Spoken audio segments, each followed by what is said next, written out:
कृष्ण कृष्ण कृष्ण हरे हरे, हरे राम राम राम हरे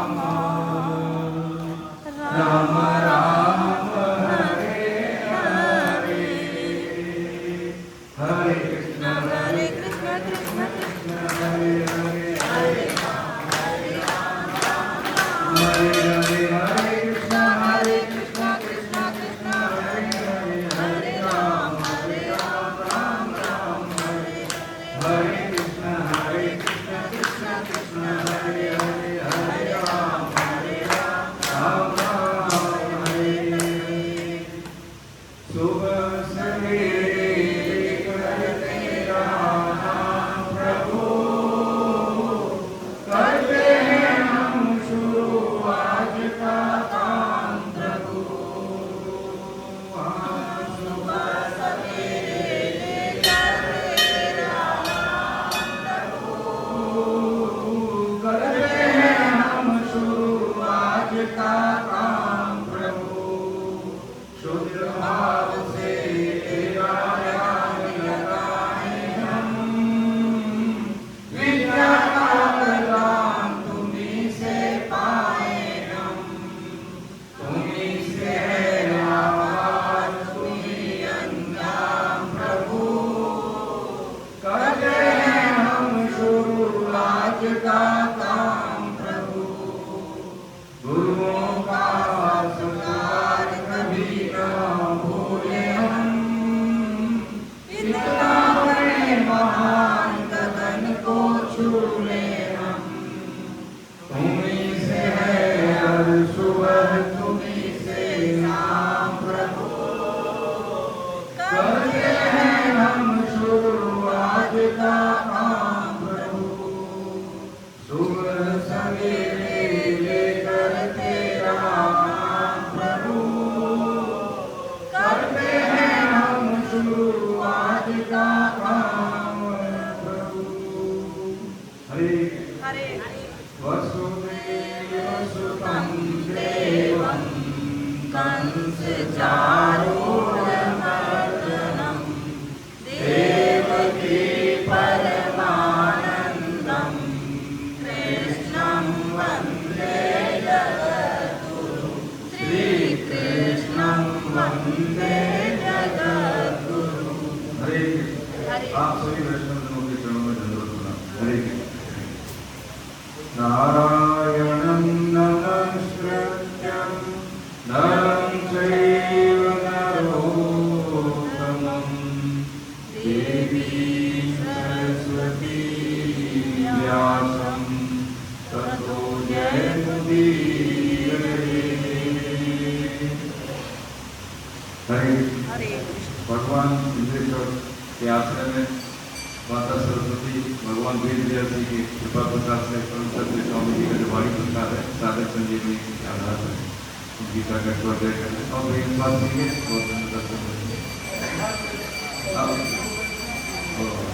सभी को रखना होता है। एक्चुअली हम थोड़ा सा शांत होने के लिए 2 बार ओम बोलेंगे सब, ठीक है। कुर्सी पर बैठे हैं, लंबे टीवी पर घुटने हो हमारे, पैर बिल्कुल दोनों जमीन पर, टीवी और पंजे पे, ठीक है। और नीचे बैठे ये हमारा ये पूरा पोस्टर तनाव बंद सीधा, ठीक है।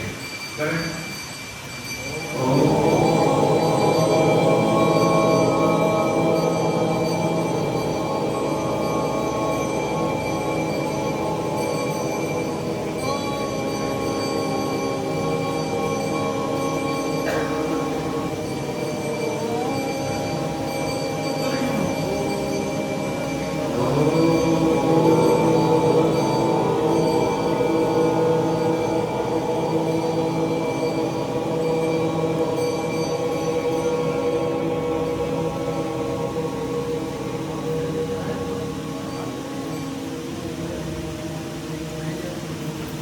हरे आज अभी तक हमने समझा कर्म योग का सतत। गीता में जैसे 18 अध्याय पहला सतत है कर्म योग का, ठीक है। और अब तक की गीता यात्रा में हमने जो समझा, जैसे 2 मिनट में समझे 6 अध्याय, तो अर्जुन विषाद में पहले अध्याय का नाम अर्जुन विषाद है। ठीक, अर्जुन विषाद का मतलब क्या है? विषाद और प्रसाद में सबसे ज्यादा मूल्यवान क्या है? है मूल्यवान विषाद या प्रसाद? प्रसाद, लेकिन सबसे ज्यादा मूल्यवान विषाद है। तो बिना विषाद के हमारी तंद्रा टूटती नहीं। ठीक है, तो विषाद से प्रसाद की यात्रा होती है। प्रसाद जिसको हम समझते हैं वास्तव में फंसाने वाला होता है, प्रसाद होती है, प्रसाद नहीं होता। प्रसाद विषाद के बाद प्रसाद का अनुभव होता है ना। तो विषाद जिंदगी में होना ही है सर। उसमें होता क्या है कि बिना विषाद के हम रह नहीं सकते। शरीर मिलाए तो विषाद होगा ही। ठीक है, अब जैसे माया की डेफिनेशन को ये माया क्या है तो क्या बताएंगे?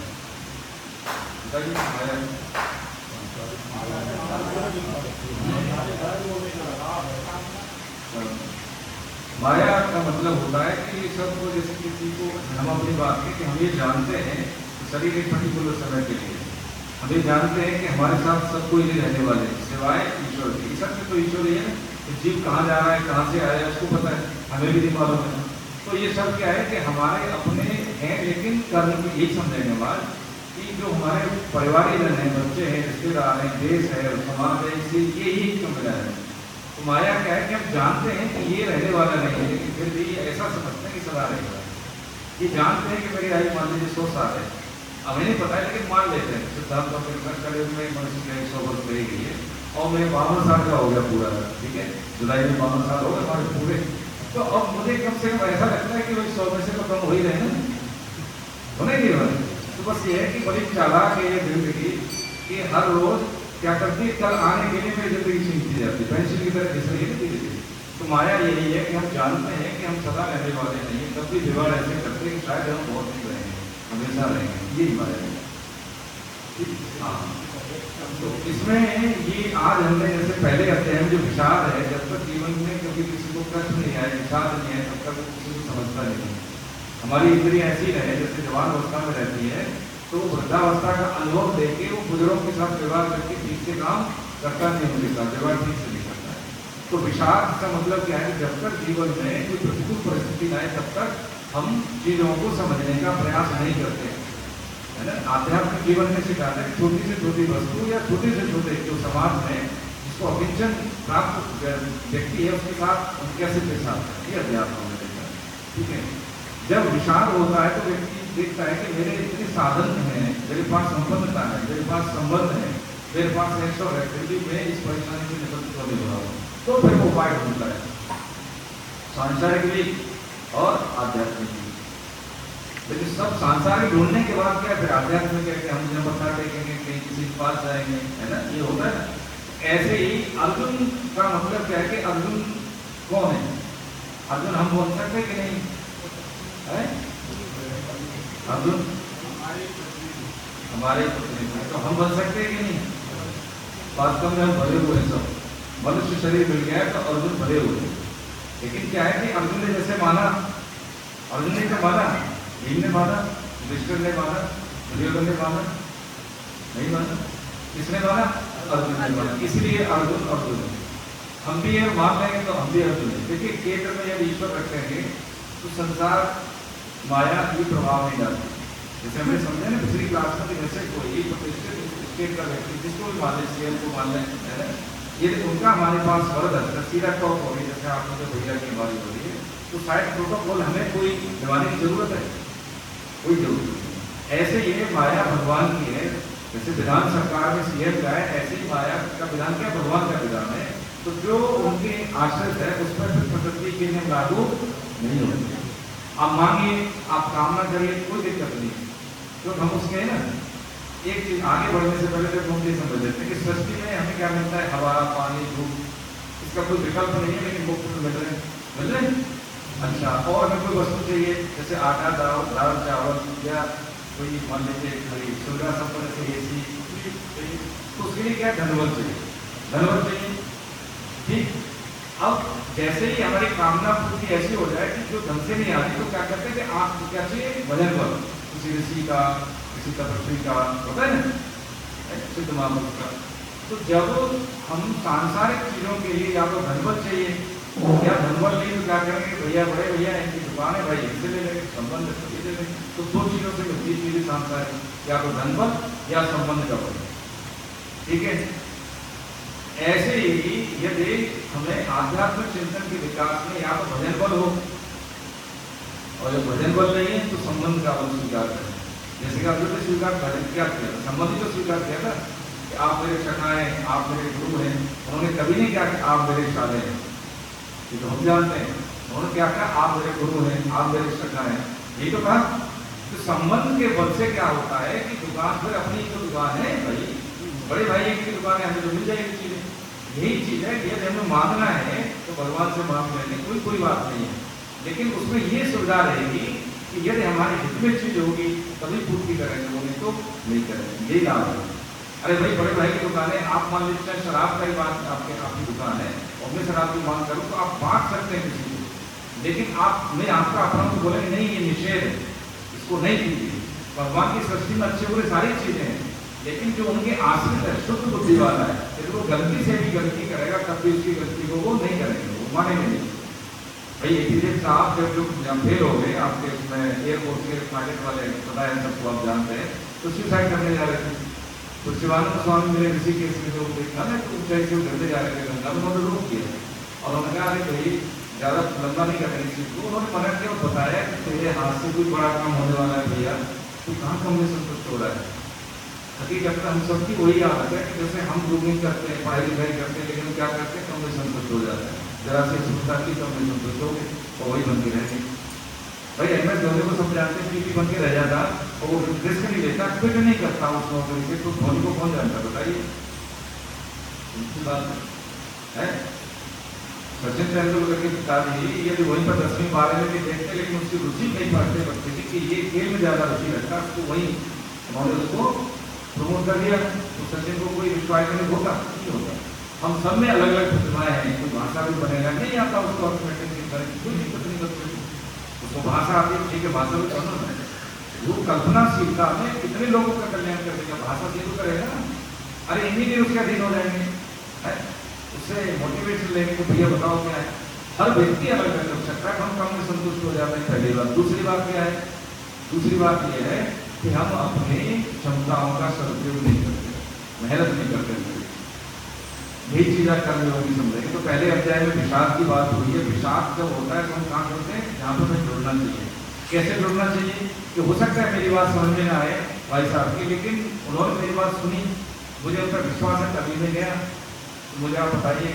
अब जब उन पर विश्वास है, उन्होंने मेरा उपचार किया, तो मुझे कुछ परहेज बताएंगे, जैसे कोई बीमार तकलीफ होती है तो छोड़ जाए, ऐसा करना है, और समझ में आए या ना आए कष्ट हो, लेकिन ये इलाज हमें करना है तो उनकी बात कभी दबा देनी पड़ेगी। तो भैया ने कभी दबा दी तो हमने खा दी, हमारा हो गया। तो यही भगवान ने बताया अध्याय 2 में कि तेरा परिचय क्या है भाई, तेरी शक्ति क्या है, तेरा शरीर तेरा नहीं दिया हुआ है, तेरा जो कहते हैं मेरा मन, मेरी बुद्धि, मेरा स्वभाव, मेरा शरीर, जो मेरा है वो मैं नहीं हूँ। परिचय क्या हुआ कि शरीर भी मिला हुआ है, जैसे कपड़ा मिला हुआ है ऐसे शरीर मिला हुआ है। ठीक है, इस जीवात्मा में, शरीर में जीवात्मा निवास करती है। एक समय के बाद माता की गर्भ से शरीर मिल गया, माता पिता के शरीर से, एक समय के बाद इसमें से जीवात्मा निकलती है तो प्राण निकल जाते हैं। प्राण के होने से कम प्राणी कहलाए, चाहे लता पता पेड़ पौधे, प्राण है सभी तो प्राणी है, प्राणी पीला भी है, प्राणी मनुष्य भी है। ठीक है, लेकिन क्या जीवात्मा के होने से प्राण चलते हैं। एक जीवित व्यक्ति में और एक मुर्दा व्यक्ति में यही है कि मुर्दा व्यक्ति क्या है, मुर्दा व्यक्ति में प्राण नहीं है।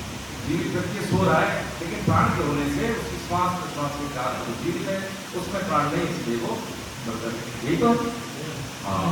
अब तीसरे अध्याय में भगवान ने कर्म बताया कि भाई जो काम करता है पद्धति है हमारी, जो कर्म करते हैं, कर्म करने की पद्धति क्या है, निष्कामता। जैसे माता पिता निष्काम से काम करते हैं, बिल्कुल निष्कामता से काम करते हैं, लेकिन उसमें जहर क्या है, मेरा है, बदले में यही बंधन है। ठीक, चौथे अध्याय में उन्होंने बताया कर्म और अकर्म। अगर कर्म कम बनते हैं, बंधन होते हैं, तो कर्म बन जाते हैं सकाम भाव से। अकर्म क्या होता है कि कभी कभी न करना भी करना होता है। जब हमारी पीढ़ी आ गई, बहू आ गई, घर में बेटा करने वाला हो गया, एचओडी हमारा नया सबॉर्डिनेट काम कर रहा है, तो हमें क्या निर्देशन रखना है, दृष्टि रखनी, उसको स्पेस देना करने के लिए। यानी अकर्म में कर्म क्या है कि जब हमारे सामने हमारी पीढ़ी हमसे बेहतर करने लग जाए, तब हमें उसको स्पेस दे देना चाहिए। यही हमारी मार्गदर्शन की अवस्था होती है, इसी को सचिन कहते हैं। ठीक। कर्म संन्यास 5वें अध्याय में भगवान ने बताया कि कर्मों से कर्तापन कैसे हटे। संन्यास का मतलब ये नहीं कि भेद धारण कर दे, संन्यास में दृष्टि में भी है, पैंट शर्ट में, कुर्ता पजामा में, साड़ी धोती सलवार में, सब में। यानी कर्म करने की पद्धति है। हमारे उद्देश्य क्या है? उद्देश्य है कि अपने को शुद्ध करना है। जो भी हमारा गृहस्थ आश्रम में दायित्व बोध के साथ बच्चों में ये परंपराएं प्रवाहित करना कि भैया मर्यादाएं क्या है, विवाह संस्कार एक दायित्व है। यही जो गृहस्थ आश्रम में ही आपका बेटी व्रत, छोटे बच्चे, वृद्ध माता पिता, समाज इसी पर निर्भर है। गृहस्थ आश्रम जुड़ी है, सबकी ऊर्जा यहीं से मिलती है, पोषण यहीं से होता है। यदि हमारा शुद्ध आय का सेवन नहीं है, मर्यादा हमारे परिवार में नहीं है, तो हमारा धन जहाँ भी जाएगा सबकी बुद्धि बंद करेगा। झूठ से लिया हुआ मान लो 10 लाख को कहे कि हम 2 लाख दे देंगे दान, तो कोई वो दान नहीं है, वो प्रायश्चित भी नहीं है।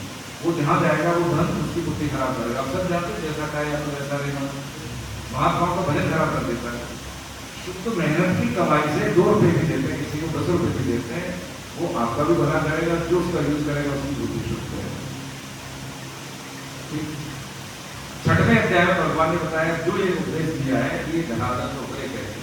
तो भगवान ने कहा कि यदि बात मान लेगा तो अपना क्या है मित्र है, और नहीं मानेगा तो हमारी शत्रु है। 6.17 में बताया भाई देख युक्त आहार से युक्त चेष्टा से कर्म से युक्त सुखनाम बोधन से योगो बहुत दुखना। अरे भैया एक्सट्रीम पर नहीं रहना है, पर नहीं रह सकते कोई बात नहीं। शरीर धर्म अलग अलग होता है, अलग अलग शरीर होगा, अलग अलग शरीर धर्म, जितनी सामर्थ्य उतना करना है। न ज्यादा सोना, न ज्यादा खाना, न कम सोना, न कम खाना। ठीक है, युक्त चेष्टा से यानी यथा योग जो सामर्थ्य अनुसार चेष्टा करना, प्रयास करना। अरे अपने कपड़े बनता है क्या हुआ, जो कर लो, जो मेरी रुचि है वो कर लेंगे। और बच्चों से भी यही है कि ठीक है बेटा जो कर सकता है वही कर, हम तेरे साथ हैं। पेरेंटिंग का मतलब ये होता है कि हम सब ग्रस्त को समझ रहे हैं। जो भी प्रेशर बच्चों पे है उनका मतलब देखो खत्म हो रहा है। हम जितना जल्दी बच्चे देख पा रहे हैं उनके दृष्टिकोण से उसके जीवन में बचपन ही नहीं पैदा होती, जल्दी समर्थ होता है। वो क्या होता है, जिम्मेदारी डालते हैं, सारा स्ट्रेस तुझे कर तो घूमने जा, तुझे कर खेलने जा, तो खेलने में भी हमारी तरफ से खेल।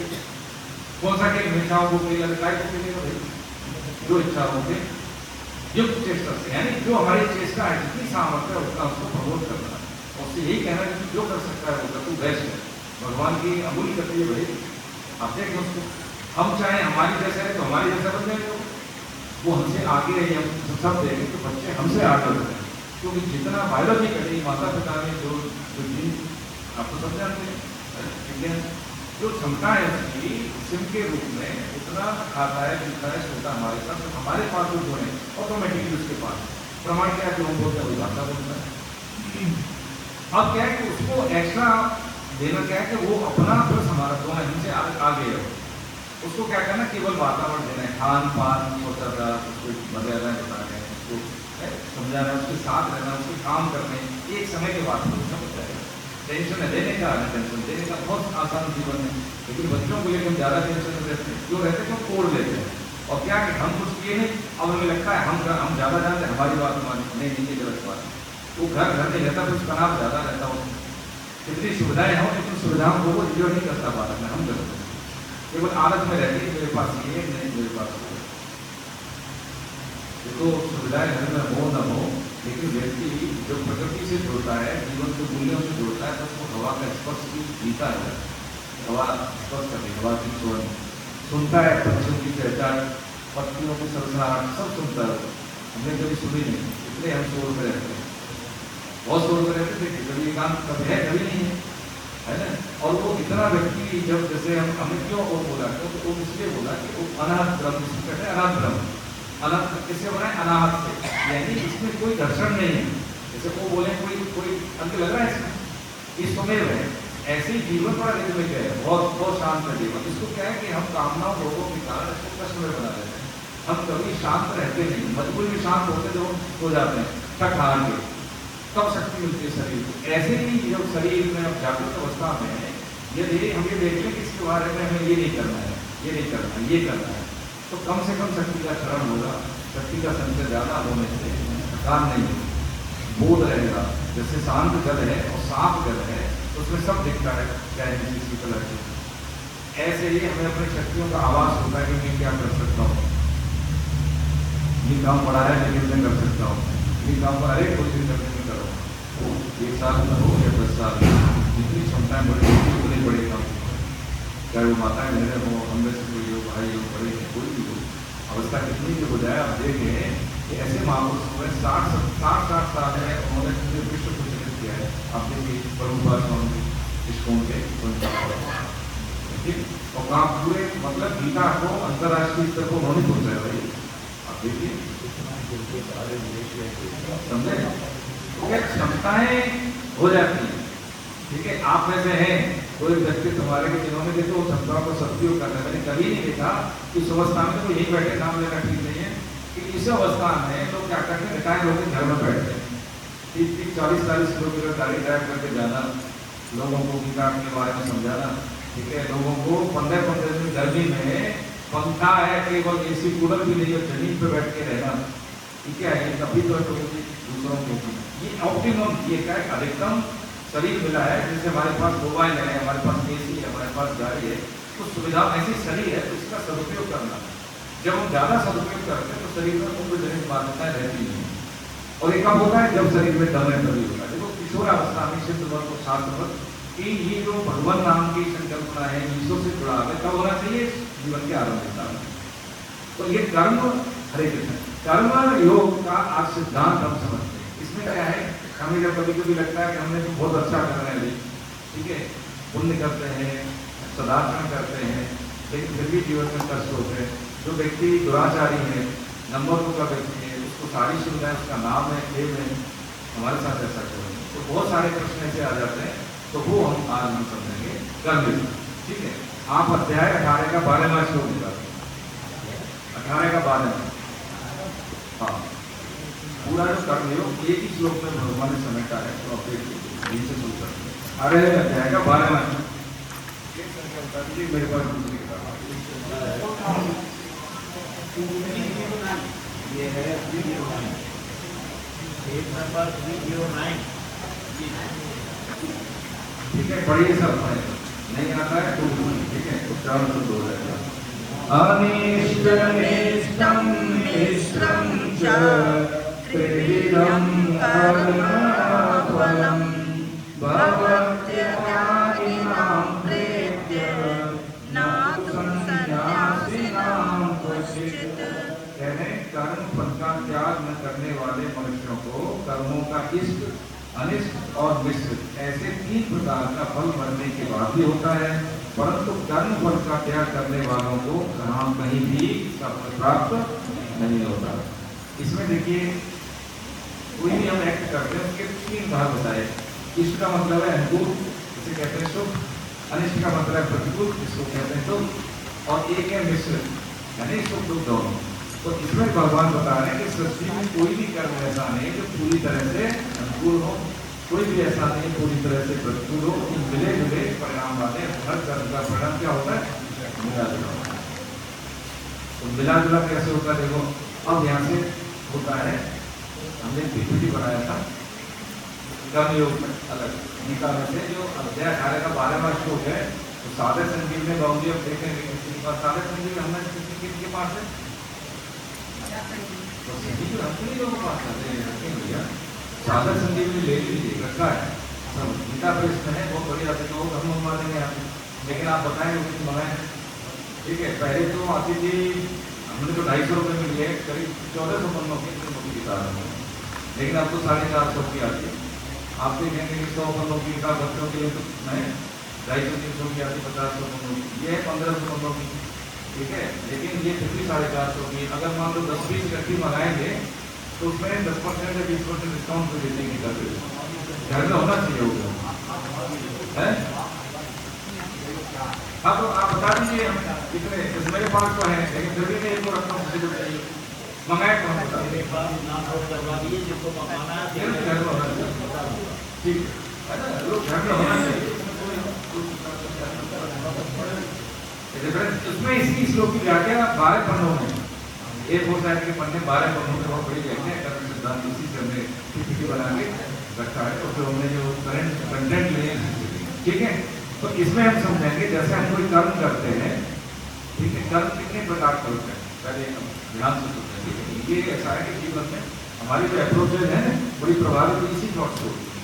कि जैसे अभी हम बैठे हैं वर्तमान में, यहीं से शुरू करते हैं यात्रा, ठीक है, यहाँ पे वर्तमान में कि कर्म कैसे होते हैं। एक तो होते हैं कर्म किया वो 3 भागों में बढ़ता है। जैसे हमने खाना खाया 3 भागों में बढ़े, जैसे क्रियमाण, वर्तमान में क्रियमाण क्या है, कर्म हमने किया, वर्तमान में किए हुए कर्म को हम क्रियमाण कर्म कहते हैं। क्रियमाण यानी प्रेजेंट में जो कर्म करते हैं, ठीक है। और जो उसमें से एक होता है संचित कर्म, उसका फल हमें मिलेगा नहीं। वर्तमान में हमने कर्म किया, जैसे खाना खाया, ठीक है, तो तुरंत क्या फल मिला क्रियमाण का, तुरंत फल मिलता है कि हमारी भूख शांत हुई, ठीक है। ये हो गया वर्तमान क्रियमाण का तात्कालिक, ठीक, कर्म का तात्कालिक। एक क्या हुआ है कि खाना खाया और मसल्स पुष्ट हुई, खाने से खून बना, ठीक, वो क्या हो गया संचित कर्म, वो क्या हो गया संचित कर्म। और उसके बाद एक क्या होता है कि इसमें से जब बहुत समय के बाद में संचित कर्म हो गया, संचय हो गया, कि जब संचित कर्म फल देने के लिए प्रस्तुत हो जाता है, संचित कर्म फल देने के लिए प्रस्तुत होते हैं, तब उसको कहते हैं भाग्य, उसको कहते हैं प्रारब्ध, उसको क्या कहते हैं डेस्टिनी, प्रारब्ध, भाग्य, डेस्टिनी, इसकी बात, ठीक है। और उसी में से एक होता है जब हम अच्छे कर्म करते हैं तो क्या होता है, अच्छा परिणाम मिलता है, स्वास्थ्य लाभ मिला, अच्छा पोषण किया, ठीक। दूसरा क्या है कि उसका मसल्स हमारा खून बना, हड्डी पुष्ट हुई, मसल्स पुष्ट हुई, ठीक। तीसरा क्या हुआ, जब शुद्ध शाकाहार शुद्ध आय के सेवन से जब खाना खाते हैं, अशुद्ध आय का सेवन से भोजन नहीं लेते, तो वो शुद्ध संस्कार बनते हैं। कैसे संस्कार शुद्ध, आदतें शुद्ध, ठीक। अब कैसे उल्टा है, हमने खाना खाया, ठीक है, तला बना, बाहर का पता है बनाने वाला कैसा है, कैसे बनाया उसने, तो भूख तो बुझ गई, शांत हो गई, लेकिन क्या होता है कि उससे हमारा पेट खराब हो गया, ठीक है, होता है कई बार। दूसरा क्या है कि खून गड़बड़ होगा, मसल्स पुष्ट नहीं होगी, शरीर में कमजोरी आएगी, जब खाना पसंद है, पेट खराब है, कैसे संवर्धित होगा, ठीक है, प्रोसेसिंग नहीं होगी, शरीर को शक्ति नहीं मिलेगी। और अशुद्ध आय के सेवन से या गलत अशुद्ध व्यक्ति के यहाँ पे जब खाना खाते हैं, ठीक है, जिसमें शौचागार का ध्यान नहीं होता, तो संस्कार हमारे अशुद्ध होते हैं। ये सिस्टम है। यदि जीवन में जो हमारे हाथ में नहीं है, क्योंकि हाथ में नहीं, खाने से खून बनना हमारे हाथ में नहीं है, लेकिन हमारे हाथ में क्या है, खाना किसका खा रहे हैं, कैसा खा रहे हैं, अशुद्ध आय के सेवन से तो नहीं है। मांस वगैरह जिसमें बर्तन में बनते हैं हम नहीं खाते, लेकिन बाहर का भोजन इसलिए निषेध होता है कि वहाँ पर मांस भी बनता है किसी बर्तन में, इतने साफ कर लें लेकिन अशुद्ध है ये बर्तन, ठीक है। ये सोचाचार की बात है। क्या है कि हम पूरी तरह से मेहनत करते हैं, माला भी करते हैं, पूजन भी करते हैं, साधन भी करते हैं, दान पुण्य भी करते हैं, लेकिन उसका लाभ क्यों नहीं हो रहा, वो है ये कारण। क्यों लाभ नहीं हो रहा है, क्योंकि सोचाचार का ध्यान नहीं है, ये बात है, समझे। तो ये जो लीकेज है हमारी, इसको हम रोकें, कहाँ पे कमी है, ठीक। अब जैसे क्रियमाण वर्तमान के कर्म को क्रियमाण कह देते हैं, उसका तात्कालिक फल होता है, ठीक है, उसमें से कुछ कर्म संचित हो गए, ठीक, तो उससे क्या होता है कि समय के बाद वो फल देते हैं, ठीक, और उनसे हमारे अशुद्ध और शुद्ध संस्कार बनते हैं। इससे भाग्य का वर्तमान के किए हुए कर्मों के आधार पर भाग्य का गणन होता है, ये समझ गए। अब जैसे हम यहाँ बैठे हैं, इसका मतलब है मनुष्य शरीर हमारे पहले भी हो चुके होंगे, तो मनुष्य शरीर में किए हुए कर्मों के आधार पर ही हमें गतियाँ मिलती हैं कि हम मनुष्य बनेंगे, कैसे घर में पैदा होंगे, उच्च कुल में होंगे, शुद्ध श्रीमानों के घर में होंगे, या किसी अशुद्ध परिवार में आ जाएंगे, हैं, ट्राइबल में चले जाएंगे, या किसी दूसरे देश में, या भारत जैसे देश में होता है ऐसी चीज़ें, पैसे वालों के घर में या गरीब वर्ग, ये सब हमारे प्रारब्ध में किए हुए कर्मों के आधार पर होता है। क्योंकि हमने कोई एप्लीकेशन थोड़ी लिखी थी, या माता पिता ने कोई हमें माना था कि पर्टिकुलर ये जीवात्मा धर्म है, तो भगवान का विधान है, उस विधान के अनुसार हमारे कर्म होते हैं, तो हम उसी जगह पे हमें प्लानित कर दिया जाए, ठीक है। अब क्या है कि क्या भाग्य, जैसे हमने क्वेश्चन जब क्लास से पहले हम मैसेज सभी को करते हैं, ग्रुप में देखा होगा, तो उसमें देखते हैं कि भाग्य हमारा है, यहाँ बैठे हैं तो हमारा सबका भाग्य है, ठीक है, अच्छा भी और बुरा भी, कोई ऐसा नहीं है जिसका अच्छा ही भाग्य हो हम में से जो बैठे हैं, और कोई ऐसा नहीं है जिसका केवल बुराई भाग्य हो, ऐसा नहीं है। हम जितना करते हैं उसको अच्छा करने में हमारे से गलतियाँ बुरा ज़्यादा होता है। हम जैसे मंदिर में सफाई कर रहे हैं तो बहुत कीड़े मरते हैं, हम देखते भी नहीं, तो अपने किए हुए कर्मों के आधार पर क्या हमें मुक्ति हो जाएगी, हम कहें भगवान की ओम पूजा करके तो ठीक है पूजा करके, लेकिन पौधा लगाया बहुत ही मर गई, उसका क्या होता है? कई बार तो हम देखें जाने अनजाने गलतियां होती हैं, कुछ हम कैलकुलेट कर सकते हैं गलतियों को, कुछ नहीं कर पाते। तो क्या करें कि हमारा जो ध्येय ये नहीं है किसी को मारना, लेकिन सोचाचार, घर की साफ सफाई, मंदिर की साफ सफाई, दूसरों का भला हो, हमारा भाव क्या है कि हम अपना दायित्व निर्वहन करें। उसमें कोई किसी चीज की हत्या हो रही है तो उसका हमें दोष नहीं लगता, ठीक है, उसका दोष नहीं लगता है। तो इस भाग्य का क्या है कि भाग्य सबका होता है, हर प्राणी का भाग्य होता है, मनुष्य का भी भाग्य होता है। तो मनुष्य के भाग्य में दूसरे प्राणी के भाग्य में यह अंतर है कि मनुष्य का भाग्य होता है, वो मनुष्य भाग्य के अधीन जीवन जीने के लिए सामर्थ्यवान है।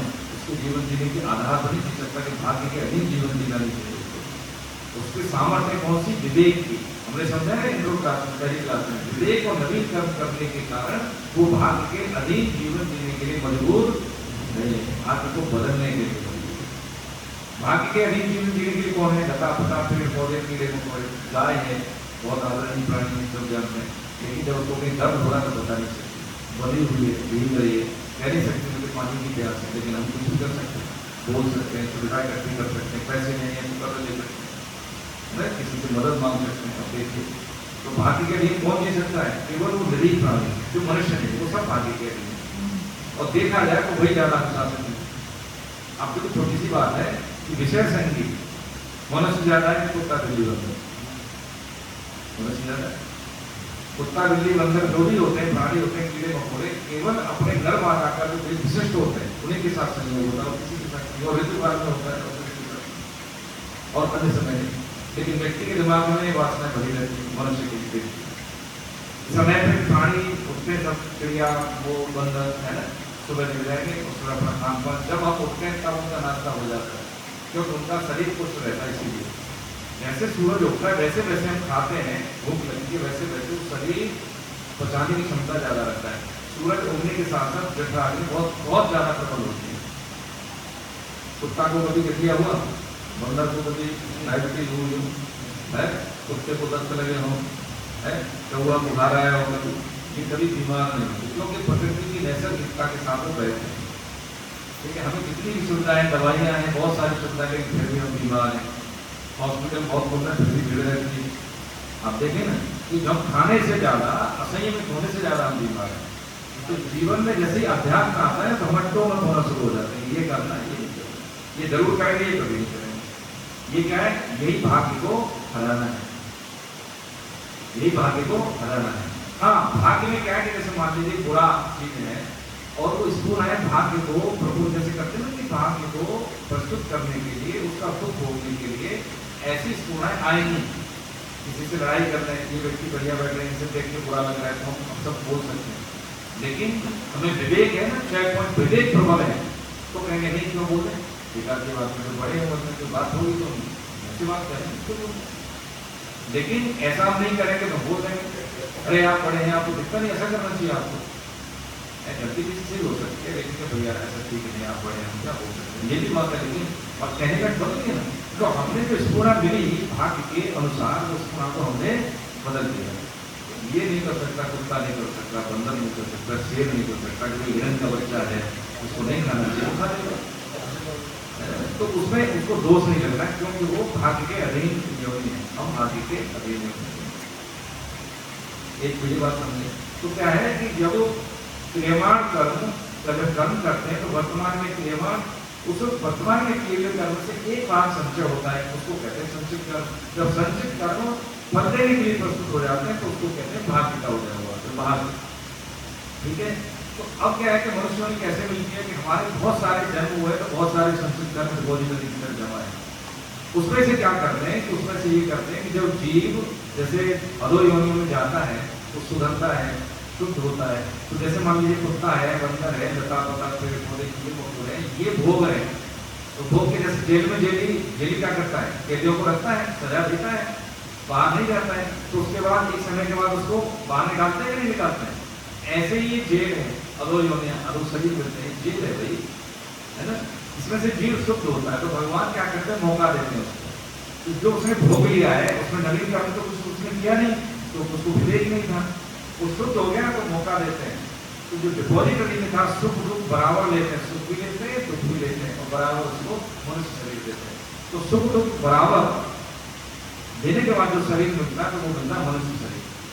केवल पुण्य के कर्म यानी जो पाप पुण्य के बराबर जो शरीर बनता है वो बनता है मनुष्य। केवल पुण्य के बल से शरीर बनता है वो होता है देवी लोग, जैसे देवता बना दिए, स्वर्ग लोग दे दिया, महर लोग दे दिया, तप लोग दे दिया, ब्रह्म लोग दे दिया। ठीक है, ये भोग योनि है, ये मुक्ति नहीं है, भोग योनि है जी। और जैसे किसी के निकट कर्म में पाप कर्म हो गए तो लता पता पेड़ पौधे है ना, ऐसे बनाने है ना, समझे चीजें। तो जो मनुष्य योनि क्या है कि ये अच्छे बुरे यानी पाप पुण्य से बने हैं, तो सुख भी आएगा दुख भी आएगा, पक्की बात है, गीता के साधन है तब भी। ठीक, अब क्या है कि इसको कैसे हम आगे बढ़ेंगे, ये भी मान लीजिए कि हमारा सुख भी है दुख भी है। ठीक, हमारा जो सत्कर्म है, ठीक है, भगवत भजन है, भजन बल है, पाप है कितना 10 किलो का और भजन बल है 20 किलो का, 10 किलो से ज्यादा 11 किलो 15 किलो का, तो जो निकष्टता है वो बहुत कम हो जाएगी, सिक्योरिटी बहुत कम हो जाएगा, जो होता है ना दुख आएगा, अनिष्ट कर्मों का परिणाम बहुत कम हो जाएगा, एक्सीडेंट होना का थोड़ा सा, ठीक है, होता चीज बहुत बड़ा नुकसान होना था थोड़े से नहीं पड़ते, ये होगा। अगर मान लीजिए निकष्ट प्रारब्ध क्या है हमारा 10 किलो का है और भजन बल है हमारा 5 किलो का, तो भजन बल उसको काटेगा तो सही, लेकिन सिक्योरिटी उसी रेशियो में लगेगी। इसके कहते हैं भगवान ने क्या बताया उनको, हाथ से काम मुंह से काम, तस्मात सर्विस काले से मां वर्ष पर।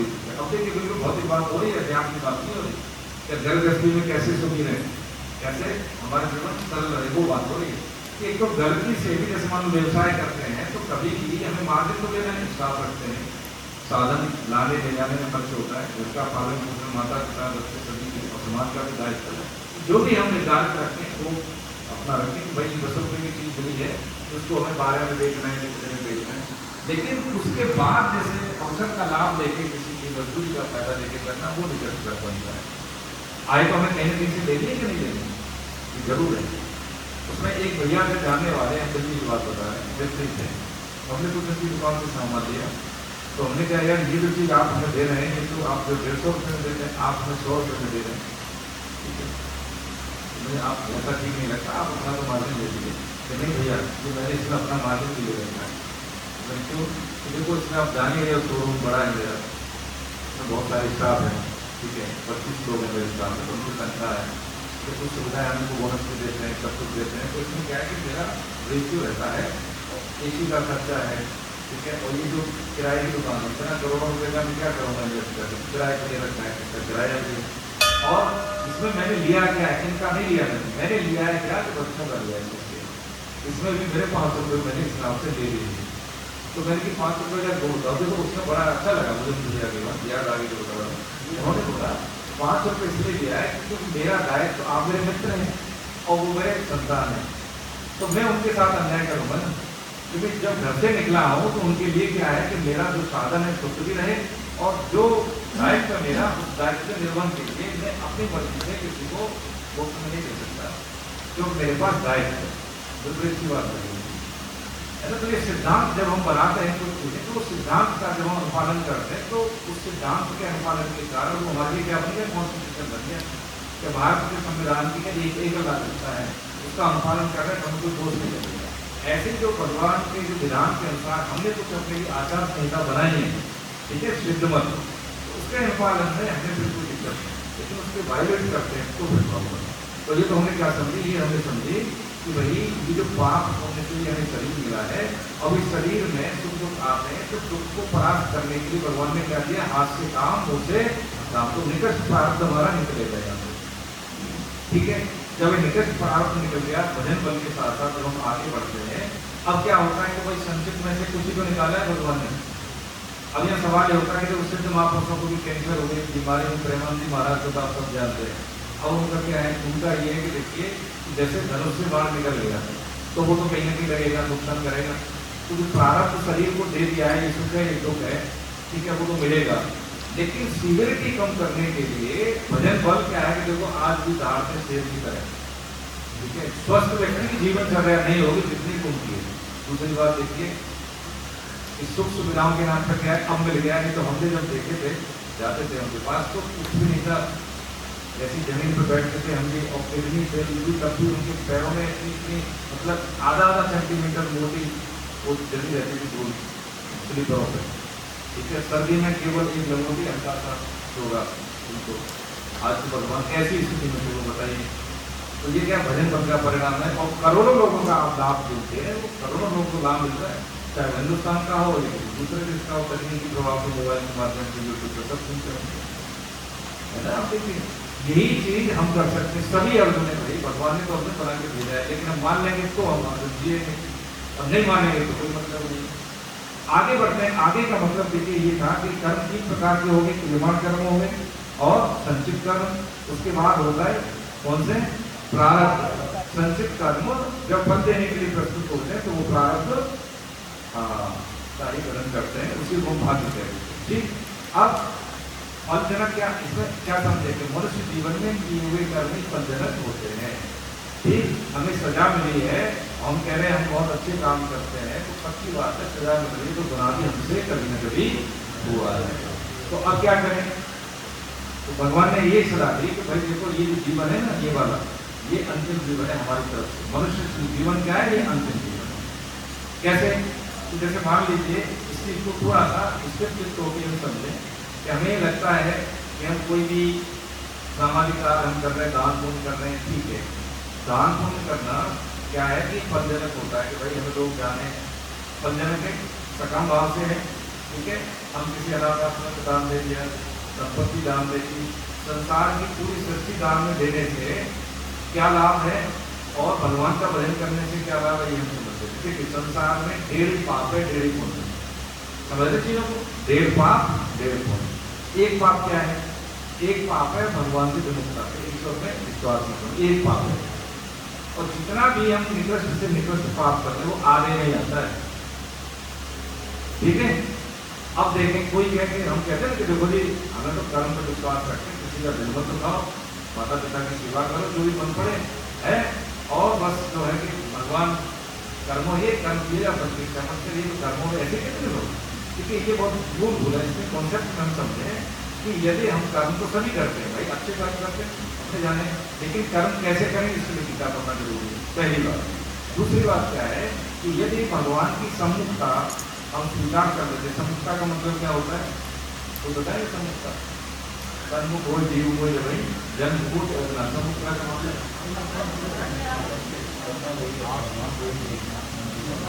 माता जी बोल रही शरण। सम्मुखता से मतलब क्या है कि भगवान में विश्वास करना, विश्वास करना। हमारी समझ में नहीं आ रही लेकिन फिर भी विश्वास करना, शरणागति का मतलब ये है विश्वास करना, ईश्वर में विश्वास करना। तो हम क्या समझ रहे हैं कि ये जो जैसे अभी हमने क्या समझा कि कर्म कैसे होते हैं, मनुष्य और में फलजनक होते हैं, तो कितना भी हमने पुण्य कर दिया कितने में आएगा, जैसे कितना ही पाप कर दिया वो आधा पाप है, ठीक। और कितना ही पुण्य करते हैं हम अपनी संपत्ति, सृष्टि की संपत्ति दान करते तभी वो आधे पुण्य लगेगा। अब कोई कहे कि मान लो हमने तो जीवन भर दान किया है, पुण्य किया है, समझे ना, लोग हमें जानते हैं, अब उसका बैलेंस हम करें तो पुण्य किया उसने कितना, आधा पूरा मान लिया, ठीक है, आधा पूरा मान लिया, आधा पुण्य किया है वो आने में आ गया, और भगवान से विमुख है तो पाप कितना हो गया, 1, पुण्य कितना हो गया, आधा। तो कितना घाटे का तो नहीं करना, ठीक है। केवल भगवान के सम्मुख हो गया कि देखो प्रभु में मानता हूँ, जो भी गुरुमुखी हो गए नहीं है तो भगवान से कृष्ण को मान लिया, सखा भाव में मान लिया, पुत्र भाव में मान लिया, गोपी भाव में मान लिया, किसी भी नवदा भक्ति के माध्यम से, और उनको केंद्र में रख दिया तो पुण्य कितना हो गया, 1। पाप कितने हो गए मान लीजिए, आधा। तो बैलेंसिंग क्या बनी, आधा बन गया, पुण्य बन गया, यही बात है। हम कहते हैं कि देखो जी ये नहीं करना है, वो नहीं करना है, सम्मुखता सब क्या भगवान को पहुंच जाता है, ये सब भगवान को बैठे, ठीक है, अच्छा गुण है, लेकिन कोई तो संचालन करना सृष्टि का स्थूल रूप से सोचे लोग। यही है कि अधिकतम साधन होगा, अधिकतम ऑप्टिमम यूटिलाइजेशन, यही है। हम क्या करते हैं, कम में संतुष्ट होकर निकल जाते हैं। कुछ क्षमताएं होती हैं, मोबाइल है बहुत अच्छा, लेकिन कॉल आ रही है जा रही दिखाने के लिए दे दिया, भाई मेरे पास है 1.5 लाख का है, 2 लाख का है, सुविधाएं मेरे पास 10 लाख की गाड़ी ले ली, 50 लाख की ले ली, कहीं जाते नहीं, घर में खड़ी है, बदले चीजों को क्या है कि उसका समय बर्बाद करते हैं, धन का भी दुरुपयोग होता है केवल दिखाने के लिए। ऐसे ही शरीर स्वस्थ है, दिखा रहे हैं बहुत अच्छा काम कर रहे हैं, दिखाने से नहीं होता है। शांत चित्त होकर चुपचाप किसी को पता भी नहीं लगे काम कर रहे हैं, तो वो क्या है भजन बल धन बल वो हमारा क्रेडिट मिलती रहती है। हमने कहा कि बोली अब आप देखिए सावधानी समझ रहे हैं कर्मयोग में, कर्म रस में क्या है कि जैसे हम आगे बढ़ते हैं 3 चीजें बाधा डालेंगे डालेंगे संसार में, 3 चीज पक्का, कंचन कामनी और कीर्ति। ठीक है, आप जैसे ही आगे बढ़ेंगे, अरे भैया आपको बहुत अच्छा काम कर, अरे आप आगे घर में अच्छा लगा, ये क्या है, ये कमाई कर रही है ना। कोई प्रणाम कर रहा है, बदले में हम प्रणाम कर रहे हैं, ये बहुत जरूरी है। कोई तारीफ कर रहा है तो घाटे का सौदा है, ठीक है। पैर छूलिए, ठीक है, उसका भाव है, हमारे बड़े भाई मैं पैर छूलूंगा तो आपका तो मेरा दायित्व है, लेकिन बदले में ऐसा लगे कि कोई बात नहीं, ठीक है, भगवान अगर नहीं भी छूएगा तब भी हमारे अंदर तो ऐसा न लगे कि ये मेरा आदर है, यानी अपनी तरफ से ऐसी काम न करना। तो कंचन का मतलब ये होता है कि जैसे कोई धनवान किसी ने एक्टर कर दे दिया, आश्रय दे दिया, लालच दे दिया, आएगा ठीक। सामने का मतलब है स्त्री शरीर है, पुरुषों के प्रति आकर पुरुष शरीर है, आप देख रहे हैं जो समाज में ये सब हो रहा है। और कंचन कामनी और कीर्ति यश, तो लोग हमें जाने, हमें ज़्यादा जानते हैं, भजन दिए, हम सात्विक व्यक्ति के हम बहुत भजन करते हैं, हमें जो कोई गीता की क्लास है ये सब अपने लिए कह रहा हूँ, ये क्या बहुत एक घटोली मतलब शरण हो रहा है। एक तो ये हो गया कि मनुष्य में कर्म फलजनक होते हैं और फलजनक को से ही हमारे भाग्य बनते हैं। तो इससे फलजनक नहीं हो तो क्या करें, तो जैसे फलजनक कहते हैं, जैसे आज हम यहाँ बैठे हैं, गीता क्लास हमने सबने पढ़ी, तो क्या आप सबके प्रताप से, भगवान के आश्रय में, गुरुजनों के प्रताप से हम समझ पा रहे हैं गीता, हमें कुछ आता नहीं है। सबसे बात तो यही है, कुछ नहीं आता है, और सबकी क्या हो जाए, सेवा हो जाए। छोटे तो भगवान इनको तो बुद्धि करे, आगे बढ़े, उनके मर्यादित रहे, पढ़े तो भगवान इनको स्वस्थ रखे, इनका आशीर्वाद मिलता रहे, इनके संग के प्रताप से सीखते रहे। माताएं बहनें हैं भाई, ठीक है, घर में भी आप काम करके, नौकरी में भी होंगे आप जैसे, तो प्रभु उनको स्वस्थ रखे, इनका जो चित्त शुद्ध रहेगा, तो आने वाली पीढ़ी जो हम बड़े लोग घर में जो मनुष्य जैसे जेंट्स हैं, उनसे ज़्यादा इनका प्रभाव पड़ता है। तो जो हमारी पीढ़ी आएगी वो पीढ़ी कितने शुद्ध पीढ़ी आएगी, अच्छे संस्कार की पीढ़ी आएगी, ये सेवा है। तो ये जो कर्म जो हम कर रहे हैं वो फलजनक कब नहीं होंगे, निष्काम भाव से करेंगे तो फलजनक नहीं, ठीक है। तो कैसे कर रहे हैं, कर्म की चुकता ही कि जो हमारे से जो होना चाहिए वो हम कर रहे हैं, सेवा कर रहे हैं दूसरों को, है ना, बदले में हम कुछ चाह नहीं रहे।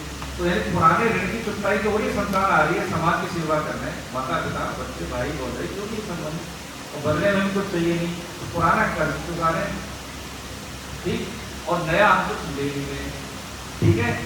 तो जो निकला है सुख दुख वाला जो भाग उस दोनों की क्या हो रही है, हम एक को झेल रहे हैं और एक को दे रहे हैं, ठीक है, ले नहीं रहे। तो क्या हो रहा है, ये हमारा कर्म हो रहा है, इसी को कहते हैं जीवन मुक्त अवस्था। अच्छा, उसका क्या, कौन सा क्या जो संचित है, और भी तो उसके लिए क्या करते हैं, जैसे कितना ही बड़ा पहाड़ हो, एक चीज़ यदि समाज के जला के उसमें आग लगाई जाए तो वो नष्ट होता है, नहीं होता है। तो चाबी क्या दिया भगवान ने, नाम संकीर्तनम यस्य सर्व पाप प्रणाशनम। सर्व पाप कौन से जो पहले हो चुके हैं वो, यानी पास्ट के, वर्तमान के और भविष्य में जब वृत्ति शुद्ध होगी तो होंगे सर्व पाप। नाम संकीर्तन से आधा घंटा 24 घंटे में, आधा घंटा का मतलब मोटा मोटी 1 घड़ी 24 मिनट की होती है, जिन्हें रोज संकीर्तन करते हैं, रोज सारे पापों का नाश होता है। उस घर में कभी बीमारी, कभी नेगेटिविटी नहीं आती। ये आवाज संकीर्तन की ब्रह्म लोग तक जाती है, प्रभु जी वो जीवात्मा जब शरीर छोड़ती है तो ब्रह्मा जी उसका क्या करते हैं, अभिवादन करते हैं, स्वागत करते हैं, क्योंकि उससे आगे क्या है, 2 लोग नाम जिसको वैकुंठ लोग कहते हैं, वो जीवात्मा। अध्याय 8 में इसका क्रम हम समझेंगे। तो ये कर्म सिद्धांत का मतलब क्या है, कर्म सिद्धांत का मतलब यही है कि 1.5 पुण्य 1.5 पाप, 1 पुण्य क्या है, भगवान के प्रति सम्मुखता। और जितना भी हम सब कर्म करते वो आगे नहीं आते, ठीक। हम सोचते कि अपने करने के प्रकार से भगवान की प्राप्ति हो जाएगी, जीवन सफल हो जाएगा, है ना, भगवत नाम मिल जाएगा, 2 लोग जो भी हम नाम दे सकें, वो अपने एक साधन साध्य नहीं, कृपा का आश्रय भगवान का ये मेरे चाहिए, ठीक है। अभी हमारे बुद्धि दिमाग में ये आएगा नहीं, हो सकता है कि भाई साधन है, हो सकता है शरीर में शक्ति है, लेकिन बात अंतिम और बिल्कुल संपन्न यही है, बात कौन सी, आश्रय ईश्वर का। तो हमें कोई परेशानी नहीं होगी। ठीक है, इसमें एक सवाल होता है कि देखो कुछ रोग होते हैं जो प्रारब्ध जनित होते हैं, कुछ रोग होते हैं कुपथ्य से होते हैं। कुपथ्य से रोग होते हैं वो कैसे होते हैं, दवा से ठीक हो जाएंगे, लेकिन कुछ रोग होते हैं दवा से ठीक नहीं होते, वो प्रारब्ध जनित होते हैं। तो प्रारब्ध के अनुसार होता है, शरीर को वो झेलना ही है। जैसे भी हमने त्रिवेंद्र जी महाराज को उदाहरण दिया, स्वामी जी जिनकी टीका उनको कैंसर था, परमहंस रामकृष्ण को कैंसर था। एक घटना है आपको पता हो कि नहीं, यहाँ पे उड़िया बाबा थे वृंदावन में, सिद्ध महापुरुष, ऐसी बाहर खत्म हो रही थी, वो बैठे थे समाधि से बैठे थे, हरे कृष्ण समाधि से बैठे थे। तो एक आया कोई ऐसे ही, मतलब विशुद्ध जैसा था, साधु जैसे भी उन्होंने कहा मुझे भी दर्शन करने को, सेवा करनी है। तो जो उनके परिकर होते हैं वो हर व्यक्ति को जाने नहीं देते, पता नहीं कैसा स्वभाव है इसका, शुद्ध है कर शुद्ध है से थोड़ा ठीक है, तो उसने गुरु दिया और उसको गुस्सा दिया, सब वो गला सा लेके आया और वो बाहर कर दिए, कई बार उड़िया बाबा में। और समझिए जैसे मतलब उसने कहा मतलब पूरी ताकत से शरीर पर ग्लास से शुरुआत है, नाम को एक पूरा विशिष्ट कर दिया अपने शरीर। अभी क्या था, प्रारंभ नहीं था, है ना। इस अवस्था में सिद्ध महापुरुष को किसी ने उनको आक्रमण कर दिया था। तो ये क्या होता है कि हमें क्या लगता है, ये वर्तमान जीवन संपूर्ण जीवन में एक समय के बाद ही आएगा। जैसे हमने मोबाइल खरीदा, गाड़ी खरीदी, घर खरीदा, ये उपयोग के लिए खरीदे, महल थे राजा महाराजा, है ना, सबके महल से आज है उनका अस्तित्व कुछ नहीं है। हाँ, कुछ खंडर रूप में थे, उसको हमने पुनर्जीवित कर दिया है, वो बात अलग है, लेकिन जैसे पहले उनकी शान हुआ करती थी आज नहीं है। तो इस क्रम है सृष्टि का, जो आज है इस समय के बाद वो नहीं रहेगा। शरीर आज है, इस समय के बाद पक्की बात है नहीं रहेगा। कि आया किस लिए, शुद्ध होने के लिए, मनुष्य शरीर शुद्ध होने के लिए, ये हम ध्यान में रखें। सुबह जब हम उठते हैं, रात को जब हम सोते हैं, तो उठने का और सोने का जो विज्ञान है ये हमने जान लिया, तो दिन में जो हम काम करते हैं 12 घंटे 8 घंटे, वो कमाई हो जाएगी हमारी। उसमें हम कमी ऑब्जर्वेशन करें, कमी हमारी क्या रही, कमी पे जब काम करते हैं तो कमाई बढ़ती है। समझे चीजें, जैसे मान लीजिए हमने 100 रुपये कमाए और 100 रुपये हम कैसे खर्च कर रहे हैं, और 100 कमाए 100 खर्च हो, तो काय का मतलब बताइए, कोई कमाई नहीं। दर्शकों का क्या सूत्र है, तो भाई जो कमाई होगी उसमें से कुछ हमें संग्रह करना चाहिए। ऐसे ही ये है कि जो एक जीवन वर्तमान यहाँ से जीवात्मा जाएगी कहीं, जब ये जाए जहाँ जाना है वहाँ के लिए तैयारी हो गई तो डर नहीं लगेगा। अब क्या समझा विज्ञान हमने कि वर्तमान जीवन को कैसे जीना है, सुख दुख आएंगे ही आएंगे, तो इसका परिणाम क्या हो, उसको कैसे करें, पहले से तैयारी क्या है। जैसे बच्चा परीक्षा से पहले से तैयारी क्या, भजन बढ़ जाए, उसके लिए माला लेके बैठे नहीं, क्या करें, बहुत काम करें, जो कर रहे हैं वही करें, कैसे करें, बस ये निर्भर है कि भगवान से जो केंद्र में भगवान को एक के आगे जब एक ही जीरो लगा पाए हम तो 10 तो हो गया। दाएं बाएं भटकते रहे, इधर भटकते रहे, ये कर दिया, वो कर दिया, ये कर दिया, इतने जीरो लगा दिए इस तरह से, एक नहीं है तो जीरो का कोई महत्व है, कोई महत्व नहीं। पहले एक प्रयास थोड़े रहे तो 10 तो रहेगा, थोड़े और प्रयास किए तो 100 तो हो गया। केंद्र में ईश्वर नहीं है देखिए तो बहुत जरूरत होती है जीव की प्रभु की, बहुत जरूरत, शांति नहीं मिलेगी, कितना ही हम कुछ करें कुछ नहीं होगा। ये हम जान लें इस चीज को कि एक समय के बाद ये शरीर रहना है, बच्चों से वियोग होना है, समाज से वियोग होना है। जरूरी ये है हम कैसे हैं, ये जरूरी नहीं है कि हम क्या है, बहुत बड़े आदमी हो सकते हैं, संपन्नता हो सकती है, लेकिन ये बहुत जरूरी है हम कैसे, इसका जवाब हमें मिल गया और सिद्ध मत शास्त्र में उपयुक्त मिल गया तो फिर हमें कोई प्रॉब्लम नहीं। हम जहाँ पे भी रहेंगे हम ठीक रहेंगे, हमें कोई प्रॉब्लम नहीं। इसी से निर्भरता आएगी। देखो ये भय, 3 भय होने चाहिए, गुरु भय, जगत का भय, माता पिता का भय, है ना, ये भय हमें निर्भर बनाते हैं, है ना, बाकी का भय नहीं रहता है।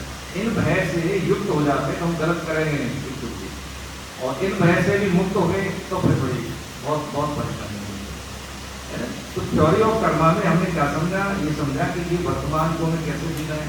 अब एक बिंदु क्या है, लगभग ज़्यादा नहीं समझेंगे, 5-7 मिनट में कंक्लूड करते हैं। जैसे कि अभी हम वर्तमान में हम काम कर रहे हैं अच्छे, लेकिन हमें फिर भी कष्ट मिलते हैं, तो उसका क्या है, तो भाग्य है ना, अच्छा बुरा है। अब कोई व्यक्ति दुराचारी है, ठीक है, लेकिन फिर भी देख रहे हैं कि वो ईश्वर को रहे हैं, फिर भी देख रहे हैं उसके पास धन है, संपत्ति है, लोग उसको ज़्यादा पूछते हैं, तो कारण क्या है, कारण ये है कि उसका अच्छा प्रारब्ध अभी फलित हो रहा है। तो वर्तमान में कर तो रहा है वो गलत, लेकिन प्रारब्ध कैसा है, वो उसका अच्छा है। इसलिए अच्छा प्रारब्ध होने के कारण वर्तमान के बुरे कर्म भी उसको प्रभावित नहीं कर रहे, ठीक है, इसलिए हो रहा है। जैसे ही उसका वो प्रारब्ध अच्छा खत्म होता है तो वर्तमान का गलत पहले का गलत जब मिलेगा तो सब अपराध होता है। ठीक, अब क्या कि जैसे मान लीजिए कि हम बहुत अच्छा कर रहे हैं, लेकिन हमने IAS की तैयारी की, MBA बहुत अच्छे नंबर से किया बच्चे ने, लेकिन फिर भी उसको प्रयास उसका सफल नहीं हुआ, कम पढ़ा लिखा था, वो बहुत पैसे कमा रहा है, ऐसा होता है कई बार। हम उसको कंपेयर करते हैं मान लीजिए दूसरों से, तो वो ठीक नहीं, उसने प्रयास की, अच्छी बात है, लेकिन भाग्य में क्या है कि उसकी प्रारंभ में वो चीज़ नहीं थी, उसके में नहीं थी, कम पढ़ा लिखा निकल गया, उसके भाग्य में थी। तो क्या करें, उसने जो ग्रूमिंग की है, वैल्यू एडिशन किया, उसने मेहनत की पढ़ाई, उसको भीड़ में भी वो लीड करा देगी। वक्त क्या छोटा मिल गया, आप देखना कभी कभी जिंदगी में देखेंगे तो कंपनी है, कोई सरकारी आदमी कहीं पर भी देखा कि उसका ऑफिसर से ज़्यादा उसका सबॉर्डिनेट ज़्यादा स्किल है, उसका व्यवहार, उसका आचरण, उसकी प्रोडक्टिविटी होता है कई बार आप देखिए सप्रेजेंटेशन। कारण क्या है कि उसको मिला कम है, लेकिन उसने मेहनत ज़्यादा की। तो जो मेहनत हम करते हैं वो हार नहीं होती, कहीं ना कहीं वो काम आएगी, कहीं ना कहीं वो काम आएगी। तो क्या समझे, 4 पुरुषार्थ होते हैं, कौन से? धर्म, अर्थ, काम और मोक्ष। ठीक है, धर्म, अर्थ, काम और मोक्ष। तो कर्म क्यों इसका कहते इसलिए कि धर्मयुक्त अर्थ, पहले अर्थ नहीं है, धर्मयुक्त अर्थ। धर्मयुक्त अर्थ से काम का मतलब है कामनाओं की पूर्ति। धर्मयुक्त अर्थ से कामनाओं की पूर्ति जब हम करते हैं तो 14 पुरुषार्थ है मोक्ष के लिए प्रयास। ठीक, अब इसको कैसे करें? धर्म, अर्थ, काम, मोक्ष में, धर्म और मोक्ष में वर्तमान की क्रियावाण की मुख्यता है, वर्तमान कर्म। ठीक है, और इसमें अर्थ और काम में क्या है? भाग्य, प्रारब्ध की मुख्यता है। इतना ही हम प्रयास कर लें, पैसे कमाने के लिए हम मुकेश अंबानी, अडानी नहीं बन सकते, टाटा नहीं बन सकते। ठीक है, किससे? धर्म और मोक्ष में वर्तमान के कर्मों की, और अर्थ और काम में भाग्य की, प्रारब्ध की मुख्यता है। प्रयास तो हमें कर लिए होंगे, लेकिन जैसे सूत्र क्या बना है 2.47, कर्मण्येवाधिकार से मां फलेषु कर्मण्येन, यानी कर्म करने का अधिकार है, फल में नहीं है। तो उस सिद्धांत यह काम आता है कि हम इस विधान के अंदर हैं। जैसे हमने कई बार समझाया कि खाना खा सकते हैं, लेकिन खाने से खून बना नहीं सकते, वो स्वदेव शरीर के माध्यम से बनता है। हमारे शरीर में क्रिया होती है जो हमारे अधीन नहीं है, हमें लगता है कि शरीर मेरा है, लेकिन वो मेरे अधीन नहीं है। ये विधान ने स्वीकार करें इस चीज को कि हमारे नोटिस में नहीं, इसका मतलब ये नहीं कि चीजें हैं नहीं। अब यहाँ पर बहुत सारे कीटाणु दिख रहे हैं नहीं दिख रहे, लेकिन है। अब हमारी इंद्रियों की गोचरता में नहीं है, तो इसका मतलब ये नहीं कि कोई बीमार हो या कोरोना एग्जिस्ट नहीं किया था, तो करता था, हमें दिखा नहीं। ऐसे ही विधान कुछ समझ में आते हैं, कुछ समझ में नहीं आते हैं। तो उसका मतलब ये नहीं है कि भगवान का विधान काम नहीं करता, करता है। नरक भी है, स्वर्ग भी है, अपलोक भी है, महल लोक भी है, ठीक है, पाताल लोक, सारे लोग 14 भुवन है, 3 लोग। क्रम है, हमने कभी पढ़ा नहीं शास्त्रों में। अब देखिए यही कमी है हमारी कि हम नहीं जानते। हम बिल्ली गए है, चूहा, बिल्ली को देख रही है कि चूहा है, चूहा के मेरे आँख बंद कर ली, मुझे बिल्ली नहीं दिख रही, तो बिल्ली को तो दिख रहा है। दूसरी बात समझ लीजिए, बस यही चीज है। हमें क्या लगता है कि हम नहीं जानते हैं, तो ऐसी कोई सत्ता है नहीं, ठीक है, नहीं सकता। कोई कहे कि भैया जेल नहीं देगी, हाँ तो ठीक है, तो जेल होती नहीं है, दंड नहीं मिलता वहाँ। देखो 30 डिग्री देते हैं, करके देखो कोई अपराध का पता चल जाएगा, जेल है कि नहीं, जेल का विधान कैसा है। ऐसी बात है कि ये जो चीजें हैं, हम एक तो अवेयर नहीं होते, अवेयर होते हैं तो उस पर विश्वास नहीं करते हैं, विश्वास नहीं करते हैं तो फिर क्या है, जीवन जैसे होता है, सुबह हो रही है, शाम हो रही है, जिंदगी हुई तमाम हो रही है। अब तक तो ऐसे ही हुआ। तो देखो शहरों में निवेदन है प्रभु जी, आप यहाँ आए हैं तो आप भीड़ से पकड़, ये बात मान लो। जैसे सूत्र बताया भगवान ने, क्या बुद्धि हमारी एकाग्र है, मन को नियंत्रण में करके आप आए हैं आदरणीय सुंदर जी, ठीक है। आपकी जो क्षमता है, हम ये समझ रहे हैं कि एक एक व्यक्ति कहीं ना कहीं जाए। मैं तो दूरी की वजह से नहीं कुछ कहता हूँ, नहीं तो हमें तो भेजना है। अब हम कितना करेंगे, मान लो एक ही जगह तो जाते हैं, आप में से एक को जाने लगे, है ना। कुछ भाई उम्र की वजह से नहीं कहते, लेकिन कुछ है कि बोलना पड़ेगा, व्यक्तिगत बात करूंगा लोगों से, आप में से किसी से, क्योंकि आपकी जरूरत है भाई। आप देखिए, है ना, कि जब किसी को, अब आप छोटे उम्र में हमसे या बड़े हो, कोई फर्क नहीं पड़ता, लेकिन कहीं पर बैठ के एक समुदाय बैठता है, हर एक बैठता है संडे को, हम कभी नहीं बैठते। अब ये जो समय होता है सुबह का, ये हमारे लिए है, सप्ताह में एक बार बैठ सकते हैं, है ना। इसके माध्यम से हमारे कार्य करने की दक्षता, एफिशिएंसी में वृद्धि होगी, एनहेंसमेंट होगा, इससे रहनी करनी सुधरेगी, घर की जो प्रॉब्लम होती है वो ठीक होगी। अब हम आते अकेले, बहन जी आ गए, अब पतिदेव नहीं आए, भाई साहब आ गए, उनकी पत्नी नहीं आई, ये थोड़ा सा नुकसान है। जब दोनों आते हैं ना, तो देखो कितना घर मंदिर बन जाएंगे, एक दूसरे को समझेंगे, प्रेम रहेगा। ठीक है, आप देखें, देखो आप सभी के चरणों में निवेदन है, हम पत्नी भाव में जब मानते हैं सामने वाले काउंटर पार्ट को तो गलत है। आप बोल सके देखो जीवन भर आपने सेवा ही की और माँ का बहन करते, देखो करती कि नहीं करती। यदि आप बोल के देखें कि देखो आपने बहुत सेवा की, अपना भी हिस्से की जिंदगी हमारे लिए हवन करती, लेकिन हम कभी आपसे ढंग से व्यवहार नहीं कर पाए। ठीक है, हम आपसे बहुत प्रेम करते हैं और सम्मान करते हैं, गलती से भी गलती हुई है उसको हम क्षमा करते हैं, बहुत व्यवहार गलत होते हैं। अगर आकलन करें तो सबसे ज्यादा आपको निजी संपत्ति की तरह व्यवहार किया है, हमें क्षमा करेंगे। आप देख लेंगे तो उनकी दवाई खा रही है, उनकी दवाई होगा माँ बाप से करते रहे घर से, क्या माता जी बहुत गलतियाँ हो गई, अब जो हो गया सो गया, अब नहीं करेंगे। आप डांट दिया करो, हमको कभी बुरा नहीं करेंगे। उनको देखिए उनका ब्लेसिंग से इतना काम करेगा, ये भगवान को क्या है या कुछ भी नहीं है, उनके पीछे रहे भगवान, पीछे माता पिता कर रहे हैं। आप बोल के तो देखिए शब्दों में कितनी ताकत होती है। आप देखिए मैं क्या देता हूँ आपको, आप मेरे अपने हैं भाई, हम तो जानते भी नहीं थे आपको, मैं कहाँ जानता था कौन है, कौन है, सब पूछता है। लेकिन अब अधिकार है क्या है, एक वाणी से, इसमें बड़ी शक्ति होती है भैया, बहुत शक्ति होती है। अर्जुन को क्या दिया भगवान ने, केवल वाणी को दी, केवल क्या दी, निष्काम भाव से तेरा कल्याण होता है। हूँ साथ, अच्छे का साथ देना, बुरे का साथ नहीं देना, यही तो करना है हमको। क्या करना है, बुरे का साथ देने से मतलब अपराध। देखो कभी का नाश हुआ, कौन थे उधर, गंगा पुत्र कौन थे है भाई, अमरता का वरदान था। द्रोणाचार्य क्या हुआ, नाश हुआ, कृपाचार्य का नाश हुआ। हमने चीजों को, तो हमें क्या करना है ये हमें सीखना है। थ्योरी ऑफ कर्म का कंक्लूजन यही है कि वर्तमान को जब हम सजो लेते हैं, सिद्धमत और शास्त्रमत, कोई चीज समझ में नहीं आए तो उसके लिए क्या है कि हम सवाल करें, हम प्रश्न करें, उसका समाधान मिलेगा। हमारी समझ में नहीं आ रही, हमारे हिसाब से पूछेंगे भी नहीं, जानेंगे भी नहीं, मानेंगे भी नहीं, बाकी सब ठीक है। और दो गलतियाँ किसी में जानता भी ना हो, मानता ना हो, तो आदमी ठीक है, सारी कमियाँ उसमें। हाँ, तो हम उसी से कर सकते हैं। उसको एक बार पढ़ें, जो हमने 6 अध्याय समझे, जैसे हमने शुरू में बोला था नोटबुक रखें साथ में, तो हर अध्याय की कॉन्सेप्ट लिख लें। श्लोक हम किए कि जैसे बच्चे आपके भी बाप के, आप में से बहुत बच्चे आते हैं 18-20 लोग के उज्ज्वल को बहुत श्लोक याद हो गए। 3 साल की बच्ची है, बहन आती है, देखो 3.5 साल की अक्षमा, उसको बताइए 7-8 श्लोक उसको याद हो गए 3.5 साल के बाद। अभी यह प्रसन्न है, उसकी जो बच्ची है बाप को याद नहीं, बेटी को कम से 12 श्लोक याद है, पंचरत्न उसको याद है बच्चों को। यदि एक श्लोक डेली का नियम बना लें, एक हमारा काम हो, एक श्लोक, ठीक है। और अपने घर परिवार में जो है जिम्मेदारी हमारी है, जिस परिवार में है उसकी जिम्मेदारी हमारी है। हम पत्नी हैं, हम दादी हैं, हम माँ हैं, हम बाप हैं, जो भी हम भाई हैं, लेकिन हमें बोध है, आपको मैंने गीता समझी तो हमारी जिम्मेदारी ज़्यादा है। हम बर्दाश्त कर लेंगे, उनसे कुछ कहेंगे नहीं, सेवा करें, वो कहेंगे भैया है पत्नी है तो बोलेंगे अरे चलो देवी साथ में चलो भाई, बहन को क्यों फर्क पड़ता है, आपके बिल्कुल से निकाले पति देव कुछ नहीं करना है आपको। देखो मैंने तो यही किया, घूमने जा रहे थे वहाँ पे लेके गए किसी को, उसमें सेमिनार में लेके गए, सेमिनार से घटित होता है, देखो सही होता है। सेमिनार से क्या होता है कि वहाँ पे एक दूसरे को अटेंशन नहीं मिलती, यहाँ मिल जाती है, वहाँ नहीं मिलती, और वो अप्रत्यक्ष रूप से जब कोई कहता है तो समझ में आता है।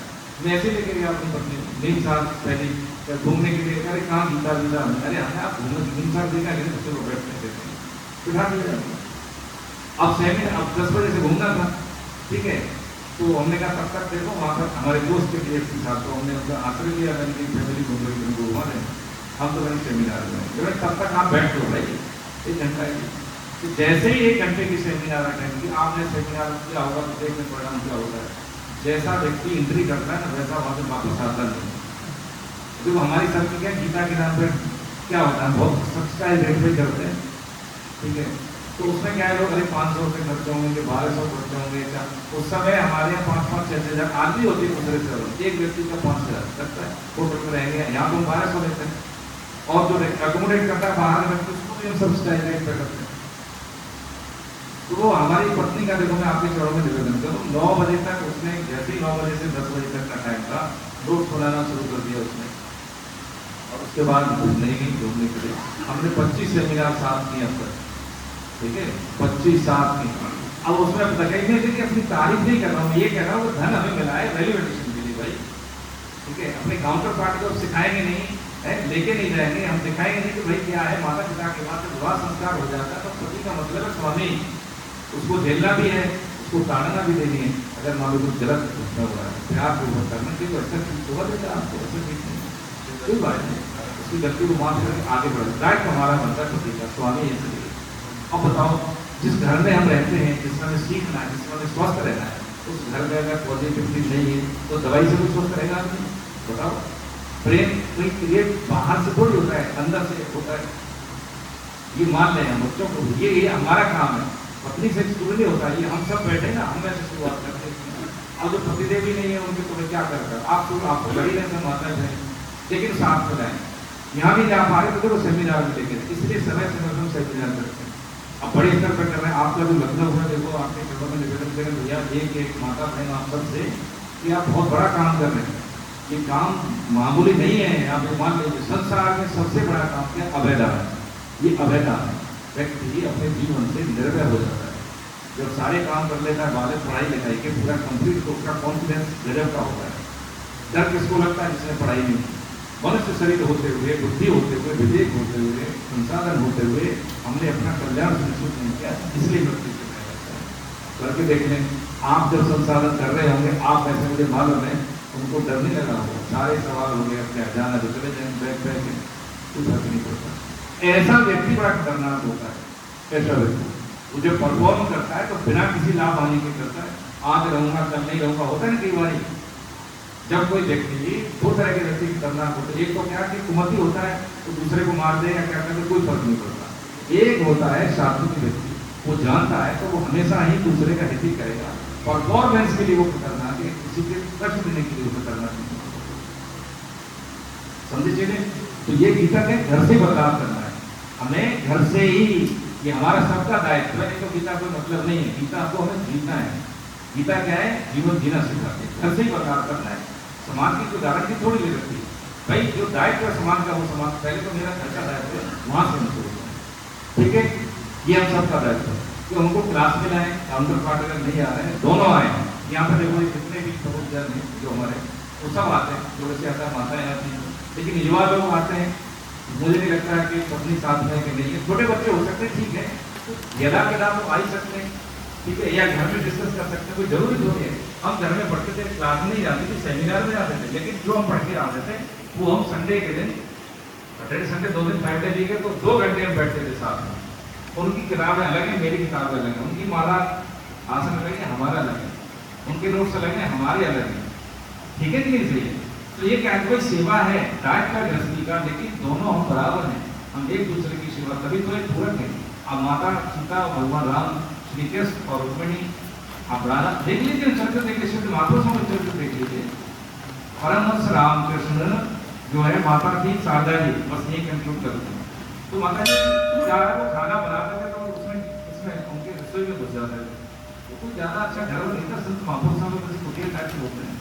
उन्होंने कहा कि पत्नी ने माता शारदा ने कैसे हो तुम, लोग सिद्ध महापुरुष कहते हैं, आप ऐसे लालच रहते हो, रोटी दो जल्दी का, ये तो बना दो और ये बना दो। तो उन्होंने कहा देखो देवी, ये जो शरीर धर्म है, अब इसको शुगर जितनी चीनी चाहिए शरीर को उतना चीनी चाहिए। शरीर तो चलाना है, ये रजोगुण है। शरीर क्या है? रजोगुण है। इसको तो चाहिए ना, सृष्टि भगवान ने इसीलिए बनाई। अध्याय 7 में समझेंगे यही। तो उन्होंने फिर ऐसे 2-3 बार टोक दिया। तो उन्होंने कहा देखो देवी, ऐसा है, संसार में रहने के लिए ये भी करना होता है। आप हमारे पत्नी हैं, आप सेवा करते, तो मेरा भाव है कि आपको आपकी मुक्तता के लिए मैं आपको बोलूँ कि आपका मेरे जीवन में कितना है सहयोग। आप खाना टाइम से नहीं बनाएंगे, हमारा समय का ध्यान नहीं रखेंगे, तो हमको कुछ भी नहीं है। लेकिन जो आप बोल रहे हैं उसका एक भाव है, जिस दिन हमने आपसे खाना नहीं मांगा तो समझ लीजिए हमारे पास केवल 24 घंटे बचे। तो मैं बात आई गई कर दी। लेकिन क्या हुआ कि कुछ मतलब 2-4 साल के बाद उन्होंने खाना नहीं मांगा। हमको पता नहीं खाना मांगा, आज तो आई भी नहीं। वैसे रोज आते, मतलब डेली काम करते, एकदम उनके कुछ नहीं काम होने लगी। तो आपने मुझे बोला था, बोले कि हाँ आप ये हमारे पास 24 घंटे। बस यही स्थिति होती है कि देखो, जो चीज़ें हम पता है कि हमारे पास इतना समय हमें नहीं मालूम है, लेकिन इतना है कि सीमित है। तो क्या कहें, एक सूत्र दिया था भगवान ने अर्जुन को, वही सूत्र लेके जाया हमसे प्रभु जी कि यदि हमने, हमारे पास समय इतना ईश्वर ने करे था, आप सब आदरणीय है, हमारा तो पुण्य भी आप सबको लगे। हम भगवान के आचरण में कह रहे हैं, कहने के लिए नहीं कह रहे हैं, यही कह रहे हैं, हमारे पुण्य भी आपके कल्याण के लिए बिल्कुल भगवान को संकल्पित कर रहे हैं, आप सब स्वस्थ रहें। ठीक है प्रभु जी, कि यदि हमारे पास यही समय है तो मेरा ये वर्तमान में किया हुआ व्यवहार किस श्रेणी में आएगा? ये हम ऑडिट करते हैं। कभी कभी हमसे गलती से गलती नहीं होती, कभी बोलते थे ना कि शॉर्ट टॉप कर दी, कभी आवेश में आके निर्णय ले लिया, तो कभी नहीं। आप सब आदरणीय हैं। यही है कि ये शरीर मिला है, ये मनुष्य जीवन मिल गया है और विवेक पूर्वक इतना बोध हो गया है, तो इसका कम में संतुष्ट होकर नहीं जाना चाहिए और मैक्सिमम करना चाहिए। परफॉर्मेंस इसी जीवन में देखो जितना कर सकते हैं कम में मत, मतलब ऐसा नहीं है कि कम खेल के चलेंगे, खेलना है इसमें, पूरी शक्ति के साथ खेलना है इसमें, भगवान का आश्रय लेके। कभी हार होने नहीं, 1000 बार गिरेंगे हाँ फिर भी हम उठेंगे।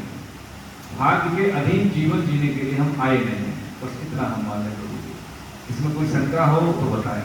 सेमिनार आप करवा रहे हैं लखनऊ में, ये देखिए हमें बार बार कह रहे हैं, किसी एक व्यक्ति का कोई व्यक्तिगत नहीं है, सबकी जिम्मेदारी है।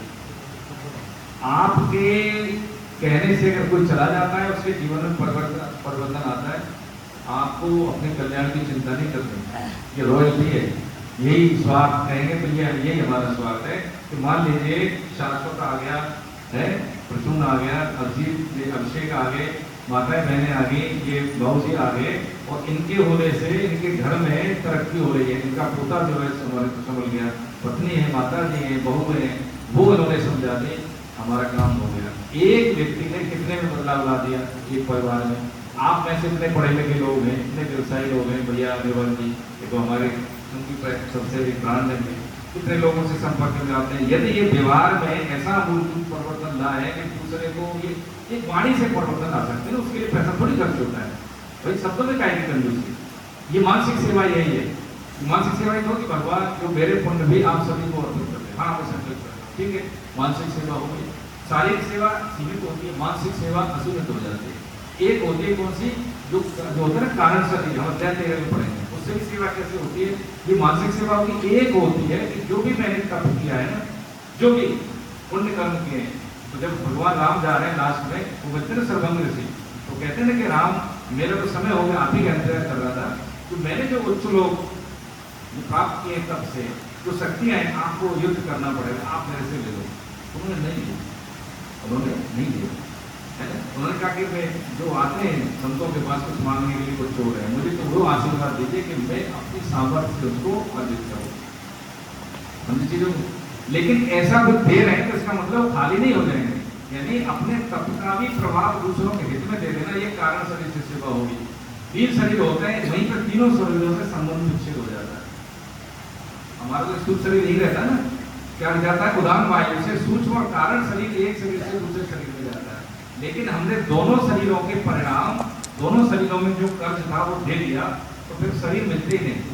यानी जब तक इच्छा शक्ति, कामना शक्ति रहे और प्राण शक्ति चली जाए तो घाटे का सौदा। सूत्र ठीक, प्राण शक्ति रहते हुए कामना शक्ति चली जाए तो ये बोनस का, ये जीवन मुक्त किसी को कहते हैं, शरीर रहते हुए, और ये काम शरीर रहते हुए होता है। ठीक है, आज ये काम लेते हैं, किसी का कोई शंका हो, कोई प्रश्न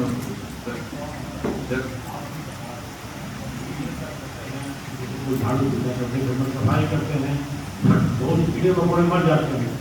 मान लीजिए हम काम कर रहे हैं, हमारे घर कोई सांप निकल आया, तो सांप को हम मारना जो है पाप है, या तो छोड़ देना बुलबुल है, छोड़ दे तो काल है, ये भी क्षमा करें।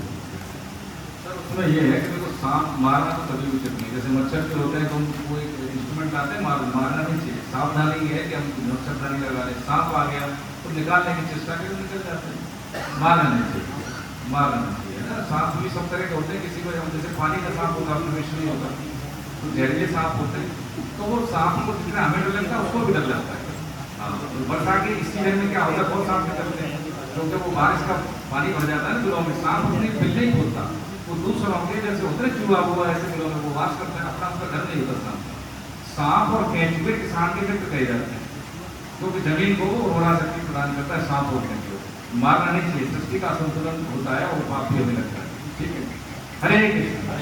गोविंद जय जय गोपाल जय जय गोविंद जय जय गोपाल जय जय राधा रमण हरि गोविंद जय जय राधा रमण हरि गोविंद जय जय गोविंद जय जय गोविंद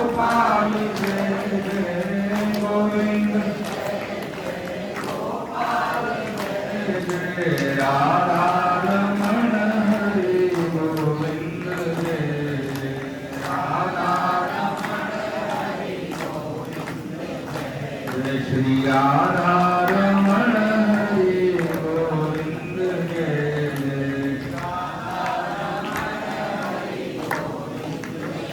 नाम संकीर्तनं यस्य सर्व पाप प्रणाशनम प्रणामो दुख शमनस्तम नमामि हरिपरम। जोर से बोलेंगे, बोलो ना, गोविंद सरकार की जय, बोलो अपने अपने गुरु भगवान की जय, सियावर रामचंद्र की जय, पवन सुत हनुमान की जय, उमापति महादेव की जय, सब देवी देवताओं की, सब संतों की, सब भक्तों की, अनंत कोटि वैष्णव वृंद की, दृष्ट पुण्य आत्माओं की, आज के आनंद की, आप सभी रसिक जनों की, जय जय श्री राम। जय मेरे नाथ, मुझ पर कृपा करो, मैं आपको भूलूं नहीं, मैं केवल आपका हूँ, आप ही केवल है। हरे हम 107 हैं क्लास में, 107 है, तो कम से कम लखनऊ के सेमिनार में आप हम तो सब लोग जाएं प्रभु जी, है ना। मुझे लगता है यहाँ से सबसे नहीं हुई रजिस्ट्रेशन करें बहुत ही। हाँ तो देख लेना सब अपने लोग तो निजी जन तो आए हैं ना, वो थोड़ा सा। हरे कृष्ण।